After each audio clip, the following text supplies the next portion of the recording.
জীবন মানেই চলতে থাকা, কখনো শান্ত, কখনো উচ্ছ্বাসে ভরা, আবার কখনো প্রতিকূলতার মাঝেও আপন খেয়ালে বয়ে যাওয়া। এই চলার পথ কখনো সহজ হয় না, তবু থেমে থাকার উপায় নেই। জীবন মানে শুধু সফলতা নয়, বরং প্রতিটি ছোট ছোট মুহূর্তের মূল্য দেওয়া।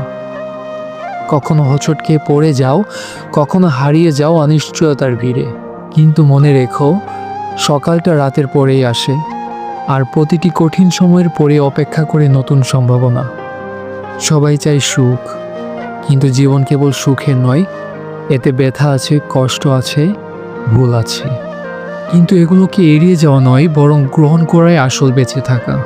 ঠিক যেমন নদী পাথরের আঘাত সয়ে পথ বানিয়ে নেয়, তেমনি আমাদেরও শিখতে হয় বাধা পেরিয়ে এগিয়ে যেতে। তাই জীবনকে ভালোবাসো, প্রতিটি মুহূর্তকে অনুভব করো। হাসি, কান্না, ব্যর্থতা, সাফল্য, সব মিলিয়েই জীবন সুন্দর, এক অপূর্ব যাত্রা।